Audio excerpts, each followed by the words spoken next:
పర్వాలేదు, నన్నెవరూ చూడలేదు, నా ఇష్టానుసారంగా నేను బ్రతుకుతాను అని చెప్పి తప్పుడు తోవలో జీవిస్తూ పాపభూయిష్టంగా జీవిస్తూ ఉన్నట్లయితే వాక్యం ఇలాగ హెచ్చరిక చేస్తుంది.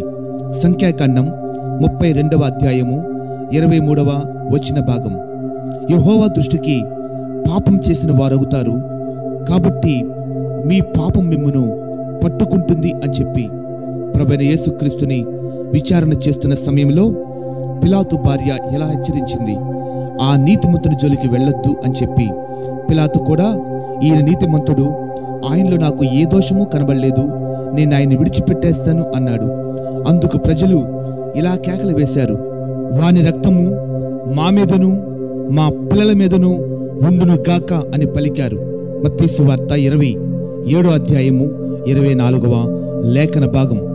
సరిగ్గా 40 ఏళ్ల తర్వాత చక్రవర్తి నీరో యెరూషలేంపై దండెత్తి దేవాలయాన్ని అగ్నికి ఆహుతి చేశాడు.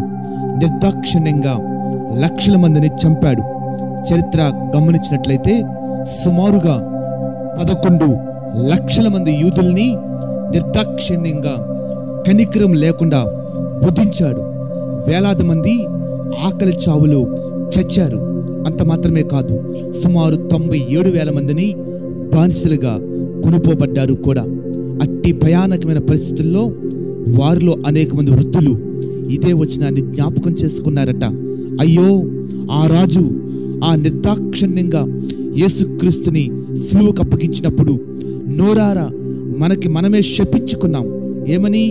ఆయన యొక్క నిరపరాధిని చంపాము అనేటువంటి ఆ రక్తము, ఆ దోష శిక్ష మా మీద మా పిల్లల మీద ఉండునుగాక అని పలికాం. దాని ప్రియోస్థానమే ఈరోజు ఈ భయానకమైన శిక్ష అని చెప్పి నిట్టూర్పు విడిచారు. ప్రయోజనం ఏముంది? భయంకరంగా వేదన పాలయ్యారు. లక్షలాది మంది మరణించగా, వేలాది మంది బానిసలవుగా, మరి కొంతమంది మధ్యధరా సముద్రం మీదుగా ప్రయాణం చేసి చుట్టుకొరకు పుట్టకొక్కరై ప్రపంచ నలుమూలలా కూడా చెదిరిపోయారు.